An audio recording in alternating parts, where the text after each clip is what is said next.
성추행 남배우 사건. 이게 지난주부터 떠들썩하죠.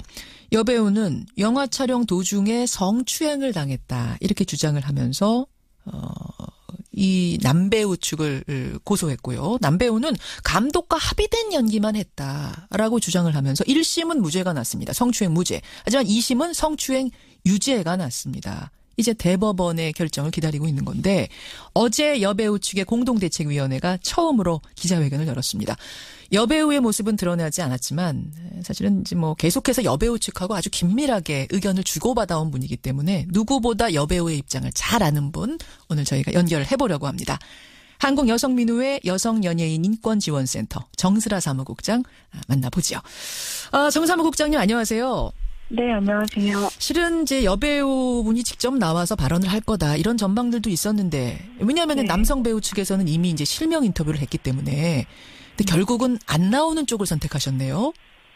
우선 당일 직전까지도 나오실 수 있을까에 대한 고민을 진행했어요. 근데 지금 피해자분에 대한 공격들, 악의적 공격들이 계속되고 있는 상황이기 때문에 직접 얼굴을 보이고 말씀을 나누기는 어렵다라는 판단을 결국 하게 됐습니다. 보호 차원에서 네. 이제 본인은 좀 나가고도 싶어 하셨어요? 네, 그러셨어요. 본인은. 그랬는데도 불구하고 기사의 댓글에 봤을 때는 피해자분을 공격하는 악의적인 내용들이 많다 보니까 네, 결국에는 맞아 공대위에서 좀 참으십시오. 이렇게 말씀하신 거군요. 저희가 나오시라 나오지 마시라라는 어떤 말씀을 드리지는 않았고요. 본인이 여러 가지를 고민하시면서 네, 결정을 하시게 됐습니다. 아까 말씀드린 대로 1심은 남자 배우 무죄, 2심은 남자 배우 유죄가 났고 이제 대법원으로 가는데 오늘 시간이 길지 않아서 많은 분들이 궁금해하시는 그 핵심 쟁점에 대한 답변을 좀 듣고 싶습니다. 네. 핵심 쟁점 두 가지예요. 첫 번째. 네. 여배우의 상의와 이 상체 속옷을 찢는 거 이게 정말 감독의 지시였고 여배우도 알고 있었느냐. 그냥 남배우 측에서는 합의가 다 된 거다. 지금 이런 주장을 계속하고 있거든요. 여배우 측 입장은 뭡니까? 우선 상반신을 위주로 촬영을 하는 거에 대한 합의는 있었죠. 그렇지만 지금 속옷을 찢는 행위에 대해서는 얘기된 바가 없고 그것을 증명하는 것은 여벌의 의상이나 혹은 속옷이 준비되어 있지 않는 상황이었다는 건데 실제 촬영을 진행할 때 그런 장면이 있을 거라는 것이 예정되어 있다면 소품으로서 속옷이나 의상이 더 준비되어 있어야 되는데 그렇지 않았고 감독이 이야기한 것도 상반신 위주로 얼굴 중심으로 촬영을 하기로 한 상황이었는데 그게 아니었던 것이죠. 그러면 상의를 브레이지어 말고 상의 찢는 것도 전혀 합의가 안 돼 있었어요? 네, 옷을 갖고 있지 여벌 의상이 없었으니까요. 근데 이제 남배우 측에서는 여배우도 그 상의 찢는 걸 알았기 때문에 가서 잘 찢어지는 재질로 바꿔 입고 나왔다. 이게 지금 합의가 됐다는 걸 증명하는 거다 얘기하던데요. 그 가정폭력에 시달리는 장면을 보여주기 위한 것이기 때문에 등에 있는 멍 분장을 보여주기 위해서는 옷이 이제 찢어지지 않고도 등이 드러나게 할 수 있는 방법이 있잖아요. 멍을 보여주기 위해서? 네. 그랬기 때문에 이제 등 쪽에 있는 분장을 하고 있고 그것을 보여주는 것 정도로만 진행하기로 상태 중심의 촬영을 진행하기로 한 것인데 그게 아니고 하체에 대한 어떤 폭력이 있었었던 거고 그걸 증명하는 거는 바지와 관련돼서 나타난 부분도 있는 것이죠. 그러면 그 상의하고 속옷 찢는 거 감독이 지시하고 합의됐다는 부분 이건 결국 감독 입장이 중요할 텐데 감독님은 뭐라고 하세요? 공식적으로 어떤 입장을 얘기하신다는 인터뷰 기사를 보기는 했습니다. 근데 감독님과 직접적으로 뭐 어떤 컨택을 하고 있거나 연락을 하는 건 아니어서요. 말씀하시겠죠. 감독님의 인터뷰 기사라는 거 저도 읽어봤습니다만 거기에도 이 부분에 대한 구체적인 얘기는 없더라고요. 그냥 남배우 인터뷰에 대해서 실망했다. 뭐 거짓말을 하고 있다 남배우가 이렇게 말씀은 하셨는데 내가 이걸 여배우 측과 얘기를 했다 말았다 이 부분에 대한 구체적인 워딩은 없더라고요. 근데 여배우 측에서도 감독님하고 얘기 안 해보셨어요? 우선 말씀드릴 수 있는 것은 여성 배우분님이 알고 있는 연기의 장면의 내용과 남자 배우가 알고 있었던 그 피고인이 알고 있었던 내용이 달랐었다라는 그 지점에 있고 그 부분에 대한 판단은 법적으로 진행될 거라고 생각합니다. 그 메이킹 필름에도 찢어버려라, 뭐 거칠게 해라 이런 걸 감독이 지시하는 장면이 있긴 있던데 이건 여배우는 못 들은 겁니까? 네, 못 들은 상황이었죠. 못 들은 거다. 네. 합의가 안 됐다. 네, 그래서 지금 제일 핵심적으로 이야기해야 되는 것은 그래서 이 사실관계 진위 여부, 진실 공방 이런 말들이라기보다는 이 노출 연기가 있었을 때 통상적으로 사전 합의를 하고 출연하는 배우들이 꼼꼼하게 체크해야 한다라는 이야기인 거고 그게 되지 않았기 때문에 이 상황이 일어나게 된 거라는 거죠. 그렇죠. 구조적인 문제도 지금 분명히 깔려 있는 거예요. 지금 이 사건이 벌어진 데는.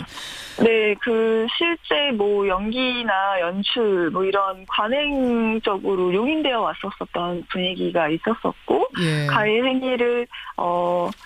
가해행위가 있고 혹은 피해 사실이 있다고 하더라도 지금 문제 제기를 했을 경우에 이 영화 현장에서 떠날 것을 마음 먹지 않고서는 그 이야기를 할 수 없는 분위기가 분명히 존재하거든요. 그래서 알겠습니다. 피해자분께서도 문제 제기를 하시게 된 이유가 본인뿐만 아니라 지금 이 비슷한 일을 겪고 계신 분들이 용기를 내고 그 연기자들이 연기를 하는 과정에서도 인권을 보호받고 성적 자기결정권 침해를 잊지 않아야 된다라는 이야기를 함께 하기 위해서 나서주신 거고 그건 굉장히 용기 있는 행동이라고 볼 수 있습니다. 물론 지금 하신 말씀 다 맞습니다. 문제는 이제 남자 배우 측이 그런데 그 상황에서 뭐 억울하다 지금 이렇게 주장을 하고 있고 모함을 당하고 있다라고 주장을 하고 있기 때문에 지금 남 배우 측의 입장도 고려를 해야 되기 때문에 이런 사실관계 파악을 할 수밖에 없는 거거든요.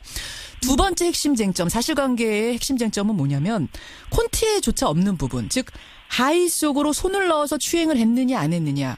남 배우는 난 그런 일을 한 적이 없다. 증거도 증인도 없는데 왜 모함하느냐 이렇게 얘기를 하고 있습니다. 이 부분에 대해서는 여성 배우 측 입장은 어떤가요? 우선은 문제 상황이 있고 나서 바로 문제 제기를 피해자분이 하시면서 그 상황에 대해서 지금 피해 입은 사실에 대해서 이야기했었을 때 그 피고인 측에서도 부인하지 않았었거든요. 그 촬영이 있은 직후에 이 하의 부분에 대해서도 얘기를 했어요. 여성 배우가. 그렇습니다. 네, 문제 제기했음에도 불구하고 문제 제기를 했고 이제 그랬을 때에 본인이 연기에 몰입해서 그런 거다라는 말을 했지 그 행위를 하지 않았다라는 말을 하지 않았다고 판결문에서 얘기하고 있거든요. 그때 인정하지 않았는지. 지금 그러니까 말을 바꾼 거란 말씀이시군요. 그 하의 부분에 대해서. 손 넣은 부분에 대해서는. 네. 그리고 실제 뭐 이 건뿐만 아니라 성폭력 사건에서 어떠한 증거들을 갖고 사건이 진행되지 않더라도 피해자가 일관되게 자신의 피해 사실을 진술하는 것도 유의미한 아주 중요한 증거로 판단하고 있는 상황입니다. 왜냐하면 성폭력 사건에서 증거를 남기기 위해서는 피해자분이 더 어떻게 강력한 저항을 하던가 뭐 이래야 된다고만 생각하시는 부분이 있는데 그러기엔 되게 어렵거든요. 지금 이제 청취자 질문이 많이 들어오는 게 뭐냐면 이게 일반적인 상황에서 벌어진 성추행 사건이 아니라 영화 촬영 중에 벌어진 것 아니냐. 즉 특히 남자 배우가 무죄다 생각하시는 분들이 이런 얘기를 많이 하시는데요. 이게 다른 장면이면 모르겠는데 장면 자체가 겁탈당하는 장면이었다. 여성 배우가 진짜로 겁탈당한 것처럼 성적 수치심을 느꼈다면 그건 남자 배우가 정말 연기를 그렇게 잘했다는 뜻 아니겠느냐. 이런 식이 된다면 앞으로 연기파 배우들은 그런 장면을 아예 못 찍는 거 아니냐. 어떻게 생각하세요? 연기와 연기를 빙자한 추행은 분명히 다르다라는 말씀을 다시금 드리고 싶고요. 그 연기에 몰입해서 연기를 직접 한 것처럼 피해자분도 연기 경력이 굉장히 오래된 전문가이고 10년 정도 되셨다고요? 네, 그렇죠. 직접적으로 실제 폭력을 가하지 않더라도 가정폭력을 겪고 있는 어떤 아내의 모습을 보여주는 연기를 할 수 있는 거거든요. 둘 다 중요한 전문가로서의 연기력을 갖고 있는 것인데도 불구하고 사전에 합의되지 않은 시위의 신체적인 접촉, 시도와 추행을 하면서까지 그것이 연기였다라고 말을 하는 것은 연기라는 이름으로 어떤 범죄가 일어나더라도 그건 배역에 몰입한 거기 때문에 모두 용서해야 된다.